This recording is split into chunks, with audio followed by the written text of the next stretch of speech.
మేడారంలో గుడి మెలిగే పండుగతో తొలి ఘట్టం ధూపదీపాలతో అమ్మవార్లకు ప్రత్యేక పూజలు.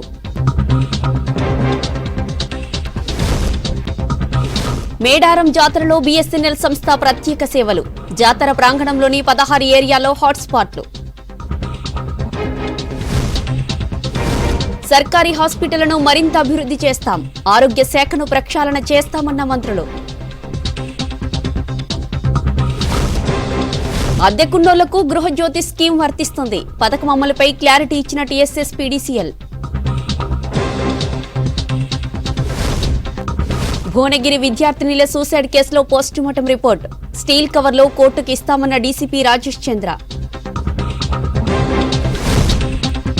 వరంగల్ హనుమకొండలో విజిలెన్స్ సోదాలు. స్కూళ్లలో నాణ్యతా ప్రమాణాలపై ఆరా.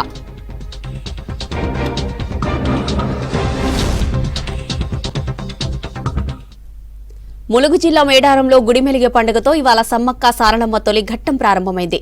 మేడారంలో గుడిమెలిగే పండుగను అత్యంత ప్రతిష్టాత్మకంగా నిర్వహించారు పూజారులు. మేడారంలోని సమ్మక్క ఆలయంలో ప్రత్యేక పూజలు చేశారు. కన్నెపల్లిలో సారలమ్మ గుడిని శుద్ధి చేసి అలంకరించారు. అమ్మవార్ల పూజా సామాగ్రి, వస్తువులు, వస్త్రాలను శుద్ధి చేశారు. ధూప దీపాలతో అమ్మవార్లకు పూజలు చేశారు పూజారులు.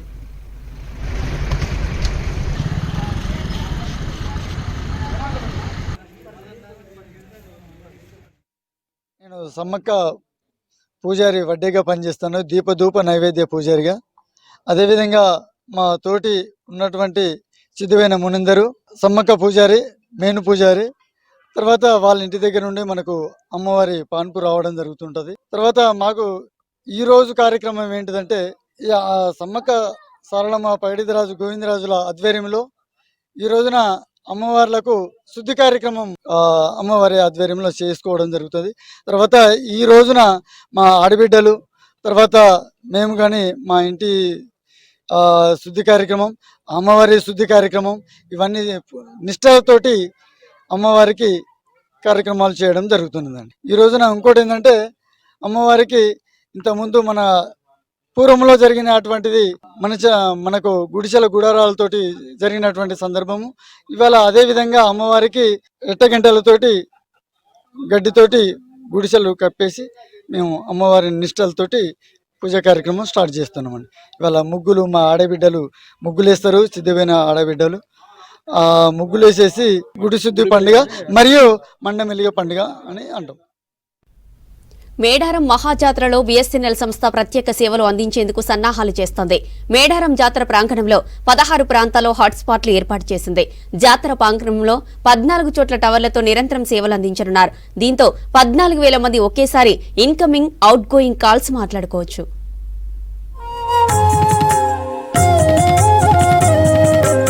ఆసియాలోనే అతిపెద్ద జాతర మేడారం సమ్మక్క సారలమ్మ జాతర. ఈ జాతరకు 1,60,00,000 మంది భక్తులు వస్తారని అంచనా వేసినట్లు టెలికాం అధికారులు చెబుతున్నారు.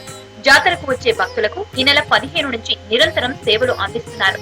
జాతర చుట్టూ 16 ప్రాంతాల్లో వైఫై ద్వారా ఉచితంగా 1 GB డేటా అందించేందుకు హాట్స్పాట్లను ఏర్పాటు చేస్తున్నామని అధికారులు చెబుతున్నారు.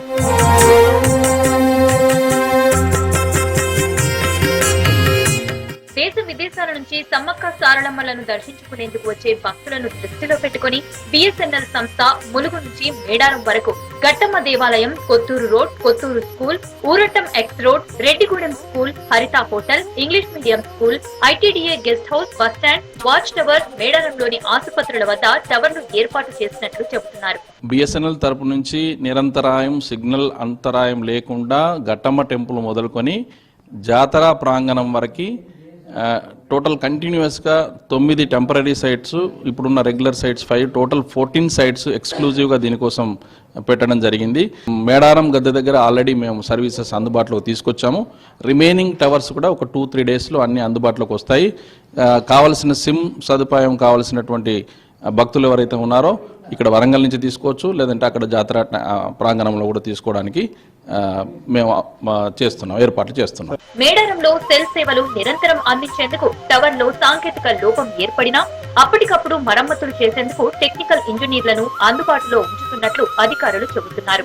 రహదారిలో భక్తులు 14 టవర్ల నుంచి 14,000 మంది ఒకేసారి ఇన్కమింగ్, అవుట్ గోయింగ్ కాల్స్ మాట్లాడుకోవచ్చన్నారు. మెయింటెనెన్స్, ట్రాన్స్మిషన్ ఇతర బృందాలు ఏర్పాటు చేస్తున్నట్లు పేర్కొన్నారు. వైఫై కూడా 16 లొకేషన్స్లో ఇవ్వడానికి జాతర ప్రాంగణంలో కంప్లీట్గా కవర్ అయ్యే విధంగా 16 లొకేషన్స్లో ఏర్పాట్లు చేస్తున్నాము. భక్తులు కేవలం దాన్ని లాగిన్ అయిన తర్వాత 1 GB డేటా వరకు ఫ్రీగా పొందే సదుపాయాన్ని కల్పిస్తున్నాం. మా జాతర ప్రాంగణంలోనే టోటల్గా జంపన్నవాగు మొదలుకొని ఇటువైపు లోపలికి వచ్చే గద్దె, తర్వాత English medium schools, RTC bus stand, ITDA guest house, ఈ ప్రాంగణం అంతా కూడా కవర్ అయ్యే విధంగా ప్లాన్ చేస్తున్నాము. భక్తుల కోసం ఉచితంగా సిమ్లు కూడా అందజేస్తున్నట్లు బిఎస్ఎన్ఎల్ అధికారులు చెబుతున్నారు. 249 రూపాయలతో రీఛార్జ్ చేసుకున్న వినియోగదారులకు బిఎస్ఎన్ఎల్ ఫ్రాంచైజీలు సిమ్లు ఉచితంగా అందజేస్తున్నాయన్నారు. సిమ్ తీసుకున్న వారు రోజు 2 GB డేటా, 100 SMS లతో పాటు అన్లిమిటెడ్ కాల్స్ మాట్లాడుకోవచ్చని చెబుతున్నారు టెలికాం అధికారులు. గృహజ్యోతి పథకం అమలుకు సన్నాహాలు చేస్తుంది రాష్ట్ర ప్రభుత్వం. ఇందులో భాగంగా నెలకు 200 యూనిట్ల వరకు ఉచిత విద్యుత్ ఇవ్వనుంది. అయితే కిరాయికి ఉన్న వారికి కూడా పథకం వర్తిస్తుందని టీఎస్ఎస్ పీడీసీఎల్ ప్రకటించింది. ఫ్రీ కరెంటుపై సోషల్ మీడియాలో జరుగుతున్న తప్పుడు ప్రచారాన్ని నమ్మొద్దని తెలిపింది. అద్దెకున్న వారు గృహజ్యోతికి అర్హులని ట్వీట్ చేసింది. అయితే ఫ్రీ కరెంటు స్కీమ్పై ఇప్పటి వరకు రేవంత్ సర్కార్ ఎలాంటి గైడ్ లైన్స్ రిలీజ్ చేయలేదు.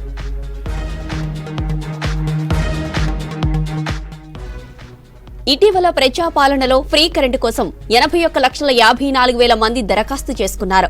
గత నెల 1 నాటికి రాష్ట్రంలో 1,31,00,000 ఇళ్లకు కరెంటు కనెక్షన్లున్నాయి. వీటిలో 2022-23 ఏడాదిలో సగటున నెలకు 200 యూనిట్లలోపు వినియోగించిన ఇళ్లు ఎన్ని ఉన్నాయో డిస్కంలు పరిశీలిస్తున్నాయి. ప్రభుత్వ నిబంధనలను విడుదల చేశాక అర్హుల గుర్తింపుపై మరింత స్పష్టత వస్తుందని విద్యుత్ అధికారులు తెలిపారు. గృహజ్యోతి ఇటీవల కేబినెట్ గ్రీన్ సిగ్నల్ ఇవ్వడంతో కరెంటు మీటర్కు Aadhaar card, ration card link చేస్తున్నారు విద్యుత్ సిబ్బంది. ఇండ్ల దగ్గరకు మీటర్ రీడింగ్ కు వెళ్లినప్పుడు వివరాలు సేకరిస్తున్నారు. ఈ నెల 15వ తేదీలోపు మీటర్కు Aadhaar card, ration card link చేస్తే ప్రక్రియ పూర్తి చేస్తామన్నారు విద్యుత్ అధికారులు.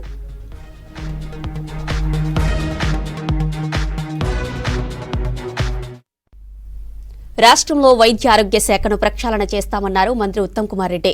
బీఆర్ఎస్ హయాంలో లిఫ్ట్ ఇరిగేషన్ పథకాలను పక్కన పెట్టిందని ఆరోపించారు మంత్రి దామోదర రాజనరసింహ. ఆరోగ్యశ్రీ ద్వారా పేద ప్రజలకు ఉచితంగా 1800 రోగాలకు వైద్యం అందిస్తామన్నారు మంత్రి దామోదర రాజనరసింహ. సూర్యాపేట జిల్లా కోదాడలో 100 పడకల ఆసుపత్రికి శంకుస్థాపన చేశారు మంత్రులు ఉత్తమ్, దామోదర రాజనరసింహ, తుమ్మల. తప్పనిసరిగా ఈ 100 బెడ్ హాస్పిటల్ ద్వారా, అదేవిధంగా ఈరోజు ఇతర ప్రైమరీ హెల్త్ సెంటర్స్ అవన్నిటి కూడా ఏ వసతులు కావాలనో దామోదర్ గారి ద్వారా మనం మంజూరు పొందుతాం. కోలార్ నియోజకవర్గంలో మెరుగైన వైద్య ఫెసిలిటీస్, మౌలిక వసతులు ఏర్పాటు చేసుకుందామని చెప్పి నేను మీకు మనం చేస్తున్నాను. రెడ్లకుంట గ్రామానికి ఆ పక్కనే ఉన్న వాగు నుంచి లిఫ్ట్ ఇరిగేషన్ స్కీమ్ కావాలని ఒక 30 ఏళ్ళ నుంచి నన్ను అడుగుతున్నారు. మరి రెడ్లకుంట ఆ చుట్టుపక్కల గ్రామాలకి 5,000 ఎకరాల ఆయకట్టుకి పక్కన ఉన్న వాగు నుంచి నీళ్ళు వచ్చే విధంగా 47 కోట్ల రూపాయలు మంజూరు చేశారని చెప్పి మనం చేస్తున్నాం. టెండర్ కూడా పిలిచాం. అతి త్వరలో లిఫ్ట్ పనులు ప్రారంభమవుతాయని చెప్పి మనం చేస్తున్నాం. శాంతినగర్ చుట్టుపక్కల ఆ గ్రామాలకి నీళ్లు రావడానికి దానికి 5 కోట్ల రూపాయలు మంజూరు చేసే విషయం కూడా మనం చేస్తున్నాం. 12 కోట్ల రూపాయలు ముఖ్యమంత్రి గారి స్పెషల్ డెవలప్మెంట్ ఫండ్ కింద 10 కోట్ల రూపాయలు కూడా మంజూరు, కొన్ని చేసినాం, కొన్ని చేయబోతున్నాం అని చెప్పి పద్మావతి గారి ద్వారా మంజూరు చేస్తున్నాం అని చెప్పి మనం చేస్తున్నాం. రాజకీయ సంబంధం కంటే మీ అందరితో ఉన్న కుటుంబ సంబంధం మనం మీకు గుర్తు చేస్తూ 26 కోట్ల రూపాయలతో 100 పడకల హాస్పిటల్ శంకుస్థాపన కార్యక్రమానికి చేసిన సుదీర్ఘ రాజకీయ అనుభవం ఉన్న, ప్రాంతానికి ప్రజలకు సేవ చేయాలన్న తపన ఉన్న ఉత్తమ్ కుమార్ రెడ్డి గారు ఈ ఆరోగ్య శాఖ తీసుకున్న ఒక 10 రోజుల తర్వాత ప్రతిసారి వారానికి 2 సార్లు ఫోన్ చేయాలి. నువ్వు హుజూర్నగర్ రావాలి, కోదాడు రావాలి, హుజూర్నగర్ రావాలి, కోదాడు రావాలి అన్న. తొందరపడక అన్నాక టైం ఉంది కదా, ఇంత తొందర లేదు, ఇప్పుడు టైం ఏమో మనం రావాలి. ప్రజలు తన నియోజకవర్గమే సర్వం అనే భావనతోటి నాయకుడు పనిచేయాలి. అప్పుడే ఒక సుదీర్ఘ రాజకీయ జీవితం ఉంటుంది. తెలంగాణ రాష్ట్రం ఏర్పడిన తర్వాత చాలా ఒడదుడుకులు చూశాము. మంచి మాట అన్నాడు, అబద్ధతోటి భయంతో బ్రతికాము, దోపిడీ చూసాము, దగా చూసాము, ఇలా స్వేచ్ఛ చూస్తున్నాము. మా ఆరోగ్య శాఖ అధికారులే కానీ డాక్టర్లే కానీ ఏ ఇన్పేషెంట్ అయినా ఏ అవుట్ పేషెంట్ ఎవరు వచ్చినా ఖచ్చితంగా మీ బాధ్యత, మా బాధ్యత, మన అందరి బాధ్యత వాళ్ళకు సేవలు అందించాలి. వాళ్ళు గౌరవంగా ధైర్యంతో ఈ యొక్క హాస్పిటల్ నాది, ఏ రాత్రి ఏ పగలు పోయినా నాకు మంచి ట్రీట్మెంట్ దొరుకుతుందనే ఒక నమ్మకం వారికి కలగాలి. సమాజంలో ప్రభుత్వానికి 2 బాధ్యతలు ఉంటాయి. ఒకటేమో వైద్యానికి సంబంధించింది, ఒకటేమో ఈ 2 కూడా ఏ సర్కారు కానీ ఏ ప్రభుత్వం కానీ ఎవరు కానీ ఈ 2టిని విస్మరిస్తే ప్రజలు ఎప్పుడు క్షమించరు. సంవత్సరంలో పూర్తిగా పనులు మొదలు కంప్లీట్ చేసుకొని మళ్ళీ మీ అందరి ఆశీస్సులతోటి మా ఉత్తమని పిలిస్తే ఖచ్చితంగా వచ్చి మళ్ళీ నేనే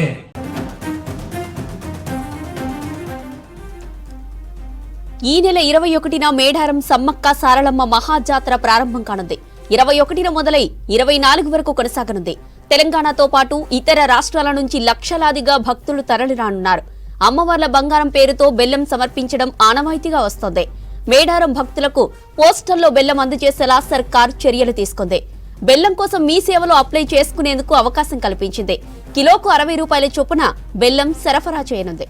ఇక ఇదే విషయానికి సంబంధించి మరిన్ని డీటెయిల్స్ కృష్ణమోహన్ అందిస్తారు. Krishnamohan, over to you. Medaram భక్తులకు ఒక గుడ్ న్యూస్గా మనం చెప్పుకోవచ్చు. తెలంగాణతో పాటు ఇటు ఆంధ్రప్రదేశ్, ఒడిశా, మహారాష్ట్ర, ఛత్తీస్గఢ్ ఇలా అనేక రాష్ట్రాల నుంచి మేడారం సమ్మక్క సారలమ్మ జాతరకు తరలి వస్తారు. అక్కడ అమ్మవారికి సంబంధించినటువంటి మొక్కుల్లో ప్రధానమైనటువంటిది బంగారంగా పిలుచుకున్నటువంటి బెల్లం. అమ్మవారికి తమ నిలువెత్తు ఎంత వెయిట్ ఉంటామో అంత బంగారాన్ని చెల్లించుకుంటడం అనేది సాంప్రదాయంగా వస్తుంటుంది. గిరిజనులు, గిరిజనేతరులకు కూడా ఆరాధ్య దైవాలుగా ఉంటారు. అయితే మేడారం సమ్మక్క సారలమ్మ జాతర సమయంలో చాలామందికి అమ్మవారిని దర్శనం చేసుకోవడానికి వెళ్ళాలని అనుకుంటారు. కానీ కొన్ని కారణాల వల్ల భక్తులు మేడారం రాలేకపోవచ్చు, అవకాశం ఉంటుంది. కానీ అట్లాంటి వాళ్ళ భక్తులు ఆ సంవత్సరం మేము మొక్కులు చెల్లించుకోలేకపోయామనే ఒక ఆవేదనకు గురవుతుంటారు. అలాంటి వాళ్ళ కోసం ఈసారి ప్రభుత్వం ఒక గుడ్ న్యూస్గా మనం చెప్పుకోవచ్చు. ఎందుకంటే ఎక్కడున్నా, ఏ ప్రాంతాల్లో ఉన్నా వాళ్ళు అమ్మవారికి సంబంధించినటువంటి తమ మొక్కులు చెల్లించుకునే అవకాశాన్ని ప్రభుత్వం కల్పించిందని చెప్పొచ్చు. ఈ నెల 21 నుంచి 24 వరకు కూడా అమ్మవారు గద్దెలపై నుంచి వచ్చి వనప్రవేశం వరకు కూడా ఈ జాతర మహాజాతర జరుగుతుంది. ఇది ఆసియాలోని అతిపెద్ద జాతర. దీంతో ఈ జాతరకు వచ్చేటువంటి భక్తులు, రాలేని భక్తులకు ఈసారి ఈ సౌకర్యం కల్పించారని చెప్పొచ్చు. ఆన్లైన్లో ద్వారా అంటే మీ సేవకు వెళ్ళి ఒక వెబ్సైట్లో ఈ తమ అప్లికేషన్ పెట్టుకోవచ్చు. దీనికి సంబంధించి బంగారం అంటే బెల్లాన్ని మొక్కుగా చెల్లించాలనుకున్నటువంటి వ్యక్తి ఒక కిలో ఏదైతే బెల్లానికి 60 రూపాయలుగా ప్రభుత్వం ధర నిర్ణయించింది.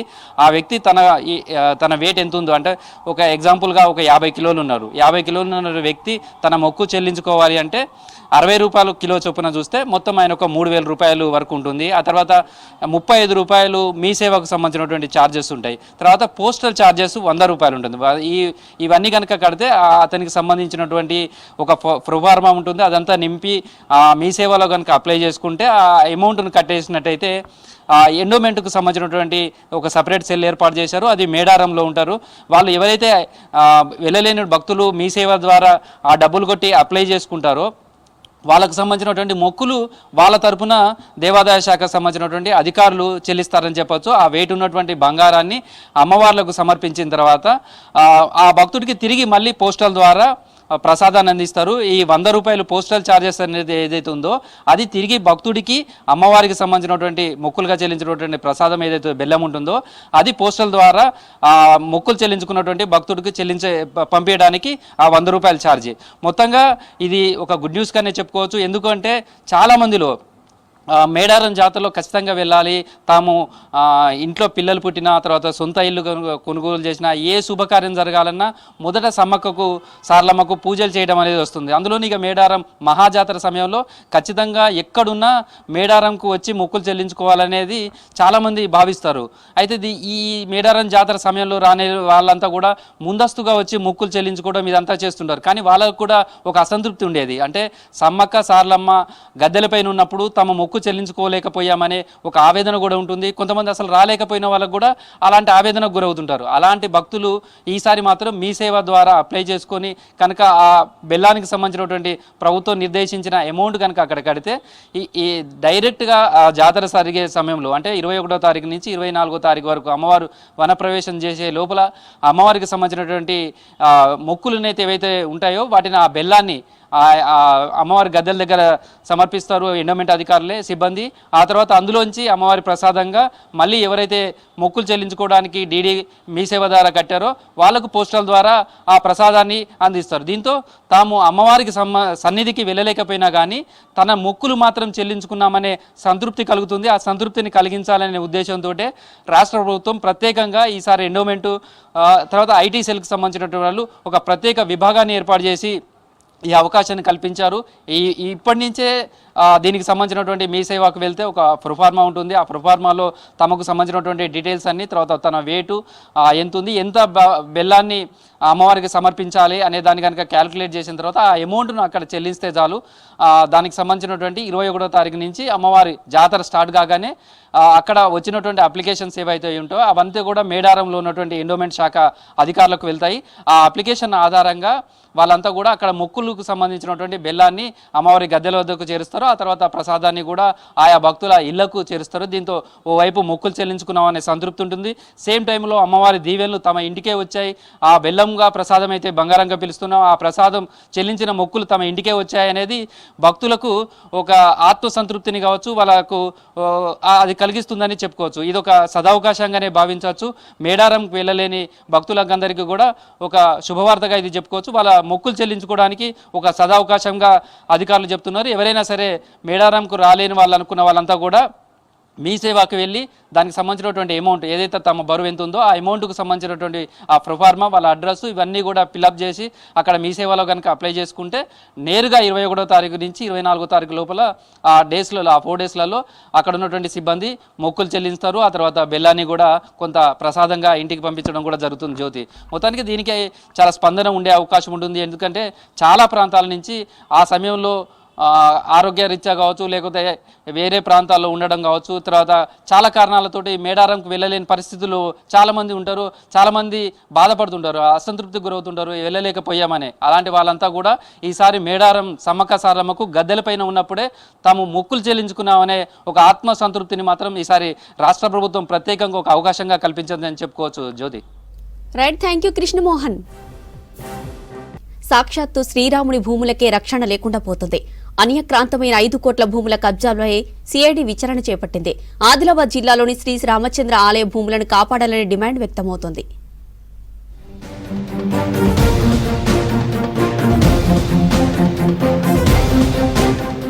ఆదిలాబాద్ జిల్లాలో శ్రీరాముని ఆలయానికి కాకతీయులు చోళుల పాలనలో వందల ఎకరాల భూములు ఇనాంగా ఇచ్చారు. ఆలయ పోషణకు భూములను దానంగా ఇచ్చారు. రాను రాను భూములు కొన్ని మఠాలు, దేవస్థానాల బోర్డుల పేరిట వారి అజమాయిషీలో ఉన్నాయి. మరికొన్ని ఆలయ భూములు దేవాదాయ శాఖ ఆధీనంలోకి వెళ్లాయి. ఈ భూములను కౌలు ఆదాయంతో ఆలయ నిర్వహణ కోసం వినియోగిస్తున్నారు. నిజాం దక్కన్ స్టేట్ లో తెలంగాణ జిల్లాతో మహారాష్ట్ర పరిధిలోని నాందేడ్, పర్భని, ఔరంగాబాద్, నాగపూర్ జిల్లాలు ఉండేవి. ఉమ్మడి ఆంధ్రప్రదేశ్ రాష్ట్రంలో తెలంగాణలోని ఆలయ భూములు, మహారాష్ట్రలో భూములను కౌలుకిచ్చారు. వాటి ఆదాయాన్ని దేవాలయాల నిర్వహణకు వినియోగించేవారు. ఆదిలాబాద్ జిల్లాలో నేరడిగొండ మండలంలోని వడూరు శ్రీ రామచంద్ర ఆలయానికి 243, 280 సర్వే నెంబర్లో 50 ఎకరాలు భూములు ఉన్నాయి. ఈ భూములు జిల్లాలోని ఓ మఠం ఆధీనంలో ఉన్నాయి. కౌలుతో ఈ భూముల్లో సాగు చేస్తున్నారు. వచ్చే ఆదాయంతో ఆలయ నిర్వహణకు ఖర్చు చేసేవారు. కాలక్రమేణా ఈ భూములపై పర్యవేక్షణ లేకపోవడంతో భూములు కనిపించకుండా పోతున్నాయి. మరోవైపు ఈ భూముల పట్టాలు ఇతరుల పేరిట మారిపోయాయని ఆరోపిస్తున్నారు స్థానికులు. వడూరులో రామాలయం ఉన్నది. మరి రామాలయం దాదాపు మండల్లో 50 ఎకరాల భూమి ఉంది. ఆ 50 ఎకరాల భూమి దాదాపు వడూరులో మాత్రం 10 ఎకరాలు ఉంది. దాదాపు 40 ఎకరాల భూమి మండల్లో అక్యుపై అయిపోయింది వేర్ల పేరు మీద. దాదాపు ఇంతకుముందు ఫిర్యాదు చేయడం జరిగింది. గవర్నమెంట్ దాన్ని దృష్టిలో పెట్టుకొని రామ మందిరం భూమిని ఇప్పిస్తే మా డెవలప్మెంట్ వడూరులో ఇంకా రామ మందిరం ఇంకా డెవలప్మెంట్ అవకాశాలు ఉంటాయి. రామచంద్ర భూములు ఓ మఠం ఆధ్వర్యంలో పెత్తనం కొనసాగుతోంది. మఠం భూముల సర్వే నెంబర్లో రికార్డు, పత్రాలు, పట్టాలు పేరు మారాయి. మఠం నిర్వాహకుల ప్రమేయంతోనే కబ్జాలకు గురయ్యాయని ఆరోపణలు వ్యక్తమవుతున్నాయి. ఈ భూములపై దేవాదాయ శాఖ అధికారులు విచారణ చేపడుతున్నారని, మఠం నిర్వాహకులు అడ్డుకున్నారనే ఆరోపణలు ఉన్నాయి. ఈ ప్రాంతంలో భూగర్భ జలాలు పుష్కలంగా ఉన్నాయి. సాగు భూములకు డిమాండ్ ఏర్పడింది. నిర్మల్ జిల్లా సమీపంలోని వడూరులో ఎకరానికి 10 నుంచి 20 లక్షల మార్కెట్ ధర ఉంది. దాదాపు 40 ఎకరాలను భూ బకాసురులు మింగేసినట్లు ఆరోపణలొస్తున్నాయి. వీటి విలువ 5 కోట్లుంటుంది. ఈ సీతారామచంద్ర స్వామి దేవాలయంకు దాదాపు 50 ఎకరాల భూమి ఉంటుంది. 10 ఎకరాలే మా ఆధీనంలో ఉన్నది, 40 ఎకరాలు మంది స్వాధీనంలో ఉన్నది. దీనికి వచ్చిన భూమితోటి ఆదాయంతో పూజా కార్యక్రమాలు నడిపిస్తున్నాం. దీని ఓనర్లు హైదరాబాద్లో ఉంటారు. ఇది గవర్నమెంటు ల్యాండ్, ఇదంతా ఆక్యుపైడ్ ఉన్నది 40 ఎకరాల భూమి. ఆలయ భూములపై స్పష్టమైన వివరాలు లేవు. దీంతో సిఐడి ప్రభుత్వ శాఖల అధికారులతో భూముల వివరాలను ఆరా తీస్తోంది. మఠం నిర్వాహకుల్లో కొందరి వ్యవహార శైలిపై ఆరోపణలు వ్యక్తమవుతున్నాయి. ప్రస్తుతం మిగులున్న భూముల స్థితిపై వివరాలు లేవు. మఠం నిర్వాహకులు ఆలయ భూములపై స్పందించడానికి నిరాకరిస్తున్నారు. అసలు ఆలయ భూముల విషయం ప్రజలకు అవసరం ఏంటని ప్రశ్నిస్తున్నారు. ఏటేటా ఆలయ భూముల ఎకరాల సంఖ్య తగ్గుతుందని హిందూ ధార్మిక సంఘాలు ఆందోళన వ్యక్తం చేస్తున్నాయి. దేవాదాయ శాఖ అధికారులు చోద్యం చూస్తున్నారని విమర్శలు ఉన్నాయి. ఇప్పుడు ఉన్నది 10 ఎకరాలు, ఇంకా 40 ఎకరాలు ఎక్కడ పోయిందో ఎవరికి తెలియదు. వాళ్ళు పెద్ద మనుషులు అందరూ ఫిర్యాదులు చేసిండ్రు కాబట్టి ఇప్పటిదాకా ఎవరు తిరిగి ఇయ్యలేడు. గవర్నమెంట్కు మొరబెట్టుకున్నారు, అందరికి మొరబెట్టుకున్నారు, ఎవడు ఏం చెప్పలేడు. ఊరోళ్ళం అందరం ఒక్కటై పోరాటం చేస్తాం. ఇది ఎవడైతే తిన్నాడో వాడిని బయటకు తీసుకొస్తాం. రామ్ మందిర్ భూములు అన్యాక్రాంతంపై సిఐడి ఎంక్వైరీ జరుగుతుందన్నారు నేరేడిగొండ ఎంఆర్ఓ సంతోష్ రెడ్డి. ఎంక్వైరీ నివేదిక తర్వాత కబ్జాదారులపై చర్యలు చేపడతామన్నారు. శ్రీరామచంద్ర స్వామి టెంపుల్ లో సుమారు 45 ఎకరాల వరకు భూములు ఉన్నాయి. అవి ఇప్పుడు మా రికార్డుల ప్రకారం సుమన్ బాయి అని కల్టివేషన్ చేస్తున్నట్టుగా మా రికార్డులు ఆధారం చూపిస్తున్నాయి. కానీ పట్టేదారు కాలం మాత్రం శ్రీరామచంద్ర స్వామి టెంపుల్ పేరు మీదనే ఉన్నాయి. కాబట్టి అది వాళ్ళు ఆ దేవాదాయ శాఖ వాళ్ళ ఆధీనం లోపలనే ఉన్నాయి. కాబట్టి వాళ్ళు రికన్సిలేషన్ చేసుకొని పోతున్నారు ప్రతి సంవత్సరము. ఇప్పటికైతే అన్యాక్రాంతమైనటువంటి దాఖలాలు ఏమీ లేవు. ఒకవేళ అలాంటివి మా దృష్టికి వస్తే మాత్రం మేము అధికారికంగా చర్యలు తీసుకుంటాం. ఈ విషయం లోపల సిఐడి డిపార్ట్మెంట్ నుంచి కూడా నాకు ఇంటెలిజెన్స్ నుంచి ఫోన్ రావడం జరిగింది. నా రికార్డుల ప్రకారం ఏదైతే మా రికార్డులు పట్టేదారు కాలమ్స్లపై ఇన్ఫర్మేషన్ ఉందో వాళ్ళకి ఇవ్వడం జరిగింది. యాదాద్రి భువనగిరి జిల్లా భువనగిరి ఎస్సీ గర్ల్స్ హాస్టల్లో సూసైడ్ చేసుకున్న విద్యార్థులపై సోషల్ మీడియాలో ఎటువంటి కామెంట్లు చేయొద్దన్నారు డీసీపీ రాజేష్ చంద్ర. ఈ నెల 3వ తేదీన ఎస్సీ గర్ల్స్ హాస్టల్లో భవ్య, వైష్ణవిలు సూసైడ్ చేసుకున్నారు. వీరి సూసైడ్ కు సంబంధించిన సూసైడ్ నోట్, హాస్టల్ విద్యార్థినుల వాగ్మూలం సేకరించామని తెలిపారు డీసీపీ. ఈ కేసులో చైల్డ్ వెల్ఫేర్ డిపార్ట్మెంట్ వారు కూడా స్టేట్మెంట్లను రికార్డు చేస్తున్నట్లు తెలిపారు డీసీపీ రాజేష్ చంద్ర. ఇక్కడ భువనగిరిలో హాస్టల్లో 2 అమ్మాయిలు సూసైడ్ చేసుకోవడం జరిగింది. దానికి సంబంధించి 36/24 ఒకటి ఎఫ్ఐఆర్ కూడా చేయడం జరిగింది. ఆ ఎఫ్ఐఆర్ తర్వాత ఇమీడియట్గా ఇన్వెస్టిగేషన్ స్టార్ట్ చేసినాము. అండ్ దాంట్లో సీజ్ చేసిన సూసైడ్ నోటు, మిగతా ఇన్మేట్స్ ఉన్న అమ్మాయిల స్టేట్మెంట్స్ అన్ని కూడా రికార్డ్ చేస్తున్నాము. We have obtained PME report కూడా అప్టైన్ చేసుకున్నాము. అండ్ ఇన్వెస్టిగేషన్ కూడా అన్ని విధాలుగా ట్రై చేస్తూ ఉన్నాము.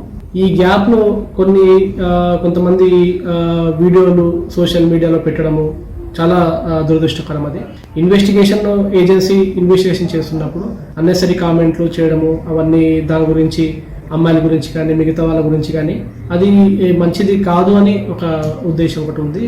ఏదైనా ఫ్యాక్ట్ ఉన్నా కూడా అది ఆన్ ఫైల్ ఉంటుంది, ఆన్ రికార్డ్ ఉంటుంది. ఎవ్రీ స్టేట్మెంట్ ఇది వీడియోగ్రాఫ్. ఆ స్టేట్మెంట్స్ అన్ని కూడా కోర్టు వారికి సబ్మిట్ చేస్తాము. చైల్డ్ వెల్ఫేర్ డిపార్ట్మెంట్ వాళ్ళు కూడా ఇన్వాల్వ్ అయి ఉన్నారు. వాళ్ళు కూడా స్టేట్మెంట్స్ రికార్డ్ చేయడం జరిగింది. ఆ రికార్డెడ్ స్టేట్మెంట్స్ కూడా మనము పంపిస్తాము. కొంత సెన్సిటివ్ మ్యాటర్ని మనము ఆన్ పబ్లిక్ చెప్పలేము. అవి కూడా కోర్టుకి మనము సీల్ కవర్లో సబ్మిట్ చేస్తాము. అన్ని విధాలుగా పోలీస్ డిపార్ట్మెంట్, డిస్ట్రిక్ట్ అడ్మినిస్ట్రేషన్ అన్ని విధాలుగా దీంట్లో ఎంక్వైరీ జరుగుతూ ఉంది. అపోహలు, కథనాలు కూడా ఏవి నమ్మకుండా ఉండాలని విజ్ఞప్తి. వరంగల్ హన్మకొండలోని పలు రెసిడెన్షియల్ పాఠశాలల్లో విజిలెన్స్ అధికారులు దాడులు నిర్వహించారు. Vigilance and enforcement additional SP Balakoti ఆధ్వర్యంలో దాడులు చేశారు. Narsampet hostel, Parkal boys hostel, ఒగ్లాపూర్లలో 2 బృందాలుగా విడిపోయి ఏకకాలంలో సోదాలు నిర్వహించారు. రెసిడెన్షియల్ స్కూల్స్లోని నాణ్యత ప్రమాణాలపై వివరాలు తెలుసుకున్నారు అధికారులు.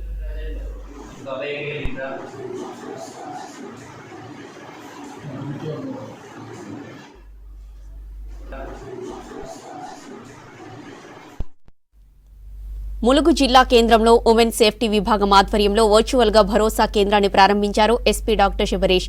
లైంగిక దాడులకు గురైన మహిళలకు, బాలబాలికలకు భరోసా కేంద్రం ఆసరాగా నిలుస్తుందన్నారు. బాధితులకు న్యాయపరమైన సహాయంతో పాటు వైద్యం, ఆర్థిక సహకారం అందిస్తుందన్నారు. పోక్సో రేప్ కేసులో పురోగతి సాధించేలా భరోసా కేంద్రం, పోలీస్ శాఖ పనిచేస్తుందన్నారు ములుగు ఎస్పీ శబరీష్.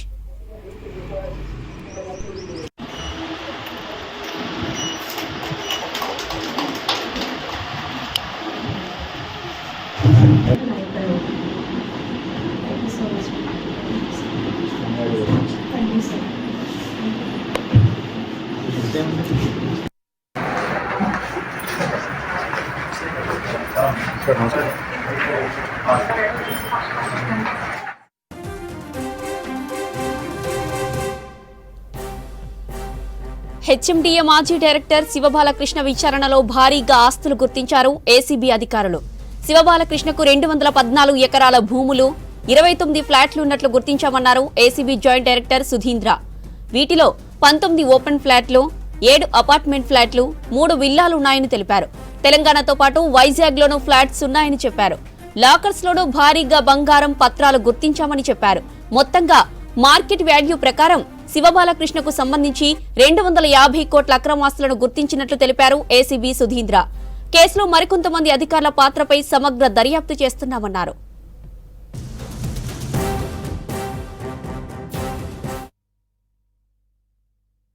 చాలా విషయాలు బయటకు వచ్చాయి. అప్పుడు సెర్చెస్ సమయంలో 24th నాడు ఏ రోజైతే మేము అరౌండ్ 17 ప్లేసెస్లో సెర్చ్ చేయడం జరిగిందో అప్పుడు కొన్ని ఆస్తులు బయటపడ్డాయి. అలాగే మొన్న ఇంట్రాగేషన్లో ఆయన పోలీస్ కస్టడీలో ఆయన కన్ఫెషన్లో ఇంకొన్ని ఆస్తులు బయటపడ్డాయి. మ్యాక్సిమం ఈ ఆస్తులన్నీ ఆయన కుటుంబ సభ్యుల పేరు మీదే ఉంచడం జరిగింది. సో నిన్న ఆయన బ్రదర్ని కూడా అందులో భాగంగా రిమాండ్ చేయడం కూడా జరిగింది. సో అట్లానే ఇంకొక వేరే మేనల్లుళ్ళు 2 ఉన్నారు, వాళ్ళ పేరు మీద, అలాగే వైఫ్, డాటర్, ఇంకా అదర్ రిలేటివ్స్ పేరు పైన, ఫ్రెండ్స్ పేరు పైన ఇట్లాగా వేరియస్ ప్రాపర్టీస్ అన్నీ రిజిస్టర్ చేయించడం జరిగింది. Around 214 acres of agriculture land మాకు ఐడెంటిఫై చేయడం జరిగింది. జనగాం డిస్ట్రిక్ట్లో అరౌండ్ 102 acres ఉన్నాయి. జాఫర్గఢ్లో ఒక 20 acres, అట్లాగా వేరియస్ ప్లేసెస్లో ఈయన పెట్టడం జరిగింది. నాగర్ కర్నూలు డిస్ట్రిక్ట్లో కూడా అరౌండ్ 38 acres, 39 acres కూడా ఆయన రిజిస్టర్ చేయించుకోవడం జరిగింది. అలాగే సిద్దిపేటలో ఒక 7 acres, నెక్స్ట్ యాదాద్రి డిస్ట్రిక్ట్లో ఒక 66 acres. ఈ లేఅవుట్స్లో ప్లాట్లు వాటికి వస్తే అరౌండ్ 29 ప్లాట్స్ ఐడెంటిఫై చేయడం జరిగింది. ఇందులో ముఖ్యంగా ఎక్కువ రంగారెడ్డి డిస్ట్రిక్ట్లో వివిధ మండలాల్లో 12 ప్లాట్స్ ఐడెంటిఫై చేయడం జరిగింది. సంగారెడ్డిలో ఒక 3 ఉన్నాయి. ఈవెన్ విజయనగరం, విశాఖపట్నం అటువైపు కూడా ఒక 4 ప్లాట్స్ చూడడం జరిగింది. యాదాద్రిలో ఒక 8 ప్లాట్స్ ఉన్నాయి. మిగతా వేరే చోట్ల some 2 bedroom, 3 bedroom, 4 bedroom flats అట్లా వస్తే ఒక 7 ఫ్లాట్స్ అపార్ట్మెంట్స్లో, వివిధ అపార్ట్మెంట్స్లో ఐడెంటిఫై చేయడం జరిగింది.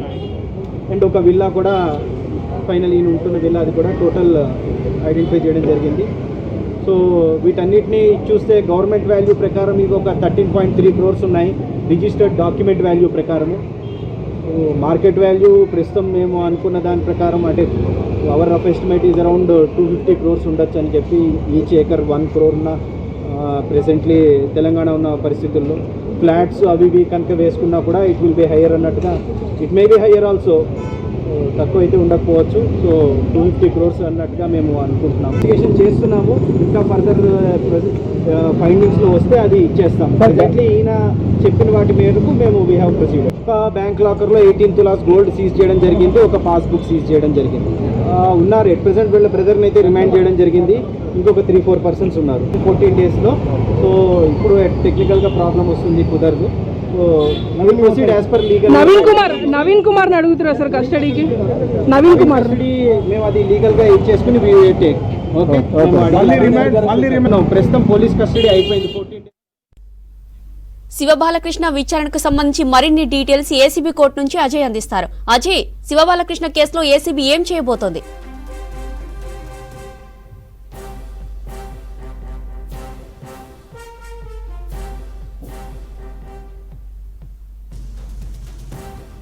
హెచ్ఎండిఏ మాజీ డైరెక్టర్ శివబాలకృష్ణ పైన అవినీతి, ఆదాయానికి మించిన ఆస్తులున్నాయనే ఆరోపణలు, అలాంటి అభియోగాలు వచ్చిన తర్వాత ఏసీబీ అధికారులు వాటన్నిటిని కూడా వెరిఫై చేసుకున్నారు. వెరిఫై చేసుకున్న తర్వాత శివబాలకృష్ణ నివాసంతో పాటు దాదాపు 17 ప్లేసెస్లో కూడా సైమల్టేనియస్గా ఏసీబీ రైడ్స్ చేసిన విషయం తెలిసిందే. సో కేవలం శివబాలకృష్ణ నివాసం మణికొండలో ఉన్నటువంటి నివాసంలోనే దాదాపు ₹1 కోటి వరకు కూడా లిక్విడ్ క్యాష్ని ఏసీబీ అధికారులు స్వాధీనం చేసుకోవడంతో పాటు వాచ్లు, లేకపోతే ఇతరేతర గిఫ్ట్స్ సంబంధించి వాటిని కూడా స్వాధీనం చేసుకున్నారు. దాంతోపాటు ముఖ్యంగా ఫినాన్షియల్ ట్రాన్సాక్షన్స్ అనుకోవచ్చు, లేకపోతే భూములకు సంబంధించిన కొన్ని పత్రాలు, బ్యాంక్ సంబంధించిన లాకర్లు, ఇతరేతర వివరాలన్నింటినీ అన్నింటినీ కూడా సేకరించి అతన్ని రిమాండ్ తరలించారు. రిమాండ్ తరలించిన తర్వాత కస్టడీకి కావాలి, కస్టడీకి ఇస్తే మరింత సమాచారం, ముఖ్యంగా తను హెచ్ఎండిఏ డైరెక్టర్గా పనిచేసిన టైంలో అవినీతికి పాల్పడ్డాడు, పెద్ద మొత్తంలో కూడా ఆ ముడుపులు తీసుకొని పనులు చేశాడు, పెద్ద పెద్ద భారీ నిర్మాణాలకు కూడా అనుమతుల కోసం పెద్ద మొత్తంలో కూడా లంచం తీసుకున్నాడు అనే ఆరోపణలు ఉన్న నేపథ్యంలో వాటన్నిటికి సంబంధించి అవినీతికి సంబంధించిన చిట్టా విప్పాలి అంటే ఖచ్చితంగా శివబాలకృష్ణని కస్టడీకి ఇవ్వాలి అంటూ కూడా న్యాయస్థానాన్ని ఆశ్రయించిన నేపథ్యంలో 8 రోజుల కస్టడీ విచారణకు న్యాయస్థానం అనుమతించింది. సో ఈ రోజుతోటి కస్టడీ విచారణ పూర్తయిపోయింది. సో కోర్టులో మళ్ళీ ప్రొడ్యూస్ చేసి రిమాండ్ తరలించారు. అయితే ఏసీబీ అధికారులు ఇప్పటివరకు శివబాలకృష్ణకు సంబంధించిన దాంట్లో ఎంతవరకు అక్రమాస్తుల్ని గుర్తించారు అనే దానిపైన ఏసీబీ జాయింట్ డైరెక్టర్ సుధీంద్ర కూడా ఒక వివరణ ఇవ్వడం జరిగింది. దాదాపు 250 కోట్ల సంబంధించి అక్రమాస్తుల్ని గుర్తించడంతో పాటు 214 ఎకరాల భూముల్ని గుర్తించారు. దాంతోపాటు 29 ఫ్లాట్లు తెలంగాణతో పాటు తెలంగాణ, హైదరాబాద్తో పాటు తెలంగాణలో వివిధ జిల్లాలు, దాంతోపాటు ఆంధ్రప్రదేశ్ సంబంధించి వైజాగ్లో కూడా ఫ్లాట్స్ ఉన్నట్లు ఏసీబీ ప్రస్తుతం చేసిన విచారణలో అయితే ఎస్టాబ్లిష్ చేసుకున్నారు. దాంతోపాటు అందులోనూ 19 ఓపెన్ ఫ్లాట్లు, 7 అపార్ట్మెంట్ ఫ్లాట్లు, 3 విల్లాలు ఉన్నట్లు అధికారులు ఇప్పటికైతే ఎస్టాబ్లిష్ చేసుకున్నారు. దీంతో పాటు ముఖ్యంగా శివబాలకృష్ణ అనుమతుల విషయంలో పెద్ద మొత్తంలో కూడా భారీ నిర్మాణ సంస్థలకు నిర్మాణాలు చేసుకోవడానికి అనుమతులు ఇచ్చే టైంలో పెద్ద మొత్తంలో ముడుపులు తీసుకోవడంతో పాటు కొన్ని రియల్ ఎస్టేట్ సంస్థల్లో పెట్టుబడులు కూడా పెట్టినట్లు కొన్ని ఆరోపణలు, అభియోగాలు ఉన్న నేపథ్యంలో వాటిపైన కూడా అధికారులు దృష్టి సారించే అవకాశం ఉంది. ఇప్పటికే శివబాలకృష్ణ కేసులో అతని సోదరుడు శివ నవీన్ కుమార్ను కూడా పోలీసులు అదుపులోకి తీసుకున్నారు. అదుపులోకి తీసుకొని ఇతను ఇచ్చిన సమాచారం ఆధారంగా శివబాలకృష్ణ విచారణలో పూర్తి స్థాయిలో ఎవరెవరు తనకు సహకరించారు అనే దానిపైన మొత్తం కూడా ఏసీబీ అధికారులు 8 రోజుల కస్టడీ విచారణలో అంతా కూడా క్రాస్ చెక్ చేసిన పరిస్థితి. సో ఈ నేపథ్యంలోనే అతని సోదరుడు శివ నవీన్ కుమార్ పేరు తెరపైకి వచ్చింది. అతన్ని ప్రస్తుతం అరెస్ట్ చేశారు. ఇప్పుడున్న అప్డేట్స్ని బట్టి విచారణలో భాగంగా మేనల్లుడి పేరు, అతని కుటుంబ సభ్యులు, శివబాలకృష్ణకు సంబంధించి మరికొంతమంది కుటుంబ సభ్యుల పేర్లు కూడా తెరపైకి వస్తున్నాయి. దాంతోపాటు ఏసీబీ జాయింట్ డైరెక్టర్ కూడా చెప్పకనే చెప్పారు, ఇంకొక ముగ్గురిని కూడా ఈ కేసు సంబంధించి అరెస్ట్ చేసే అవకాశం ఉందని చెప్పారు. అంటే ఇప్పటికైతే శివబాలకృష్ణ సోదరుణ్ణి అరెస్ట్ చేశారు. ఇప్పుడు విచారణలో భాగంగా అతని మేనల్లుడి పేరు కూడా తెరపైకి వచ్చింది కాబట్టి బహుశా అతన్ని కూడా అరెస్ట్ చేసే అవకాశాలు కనపడుతున్నాయి. దాంతోపాటు ముందు నుండి కూడా 2 బినామీలకు సంబంధించిన పేర్లు చాలా ప్రముఖంగా ఈ కేసు సంబంధించి చాలా ఫ్రీక్వెంట్గా వినిపిస్తున్న నేపథ్యంలో ఆ బినామీలకు సంబంధించి వాళ్ళని కూడా అరెస్ట్ చేసే అవకాశాలు అయితే కనపడుతున్నాయి. ముఖ్యంగా శివబాలకృష్ణ హెచ్ఎండిఏ డైరెక్టర్గా పనిచేస్తున్న టైంలో అతడు ఏ సంస్థలు నిర్మాణాలకైతే అనుమతి ఇచ్చాడో వాటన్నిటికి సంబంధించిన ఫైల్స్ కూడా విచారణలో భాగంగా అతన్ని క్వశ్చన్ చేస్తున్న టైంలో అతడు ఇచ్చిన ఇన్ఫర్మేషన్ ఆధారంగా హెచ్ఎండిఏ ఆఫీస్కి వెళ్ళి ఏసీబీ అధికారులు కొన్ని ఫైల్స్ అనుకోవచ్చు, కీలకమైన సమాచారాన్ని కూడా సేకరించారు. సో ప్రస్తుతానికి ఇంకొంతమంది అధికారులకు సంబంధించిన పాత్ర కూడా ఇందులో ఉందని అనుమానిస్తున్న నేపథ్యంలో దాన్ని కూడా ఎస్టాబ్లిష్ చేసే దిశగా ఏసీబీ అధికారులు అయితే విచారణ చేస్తున్నారు. సో 250 కోట్లు కాదు, బహుశా దీని విలువ ఇంకెక్కువ ఉంటుంది అనే అంచనా కూడా వేస్తున్నారు. సో ప్రస్తుతానికి శివబాలకృష్ణన్ అయితే రిమాండ్కి తరలించారు. సో ఈ కేసుకు సంబంధించి ఈ వ్యవహారంలో మరికొన్ని అరెస్టులు కూడా ఉండే అవకాశం అయితే ఉంది. జ్యోతి, రైట్, థ్యాంక్ యూ అజయ్.